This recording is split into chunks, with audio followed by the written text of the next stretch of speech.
For each of you coming into this, did you have something that you circled as a priority, or maybe contrary, something you circled that you really had to keep an eye on, something you were concerned about?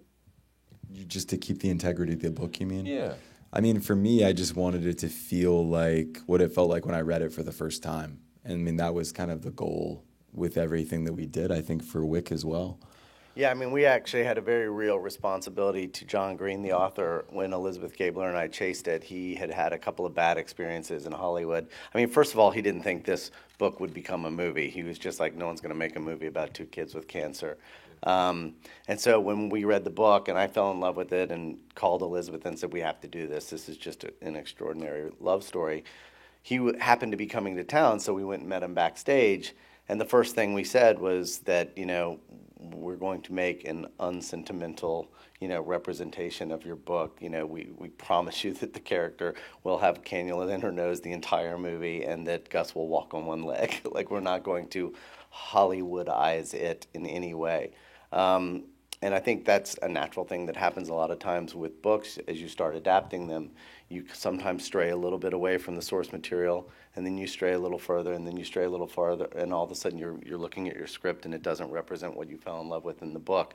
So it was really important to us to kind of pay honor to Gus and Hazel and really stick as closely to it as possible. Yeah, I mean, we would even, the actors and me and kind of everybody, the night before we shot a scene, we'd go back and look at the book and read the chapters again and all that just to make sure it felt right.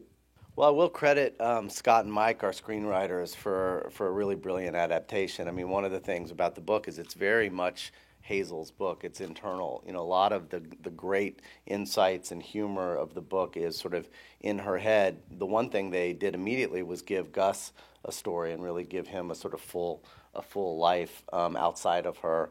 And then I think that they found ways to work in some of that great internal dialogue with some of the voiceover stuff, but they also condensed the third act, which, and John even admits this, was incredibly sprawling and attenuated. So first thing is they turned the book into a great cinematic experience. It's a hell of a mixtape too. I have to say, the music seemed like that must have been a lot of fun. Yeah, definitely. I mean, music is a big part of my process, whether I'm writing or making a movie or whatever. When I went to Fox to pitch to try to get the job, I brought them a USB stick filled with music just to give them an idea tonally of what I was thinking. And I find that music is probably the most effective way to communicate tone to actors or to the studio or whomever. It's a lot easier to play somebody a song than intellectualize what they need to do on the day. They just, if they feel it and you're in the same ballpark tonally, it's like everybody's making the same movie. Well, and you also worked at a record shop. I did. I mean, one of the things that Josh said to us when he came in was, he had just lost an incredible mentor of his to cancer, the guy that owned the record shop that gave him his first job. So that was incredibly moving to us when you told that story, and I think that emotion carried through in your directing of it. Yeah, I mean, the song that you heard at the end playing over the letter being read is the song I actually listened to driving back and forth from the hospital when I went to see him. Right before I made my first movie, he passed away, and I still wish that he was around just to see he was such a big supporter of mine and was so kind to me and believed in me, and that he never got to see it. Any of this stuff come to life is still pretty sad. I looked at a lot of Cameron Crowe's one of my favorite directors, his early films, Say Anything, Almost Famous, Jerry Maguire. Maguire's one we looked at a lot, especially for the opening montage. Just the way it moved and the way it felt and the way it used music was an inspiration. Also for me, like Terms of Endearment was a movie, and when I was growing up was, it balanced humor with emotion very well, and I felt like the book when I had read it had that balance. Shailene wanted to do it immediately. Like, she was on set with Scott and Mike when they were doing Spectacular Now, and she was like, I want to do it. We had decided early on that we were going to audition the role. We weren't going to offer it to anyone. Whoever wanted to play Hazel was going to have to come in and really sort of present their take on her. And Josh, I think you were initially a little resistant. She wanted it so bad that I didn't want her to be in it. But also, she's such a strong person, and she's so. I mean, she's so athletic and tall and like 21. I mean, I just was worried that it wasn't going to be right. But we auditioned. We must have read 200 people, and she was the very first person who spoke, and like it sounded exactly like the voice that I heard in my head when I read the book. And I was just like, well, I guess this is what we're doing. I mean, She's her audition was phenomenal, was and I will say for me, well, I've seen it a million times now, and I'm taken away by her performance every time. I mean, she just is incapable of an inauthentic moment. Not only in the scenes, but like in every take. Yeah. She's just, I think, luminous and really fantastic. Yeah, I remember looking over at my casting director. She was doing the eulogy scene. That's what she came in and auditioned, and like we were just both crying. And I was just like, "Why did I make this so hard on myself? I should have just hired her right when she said she wanted to do it."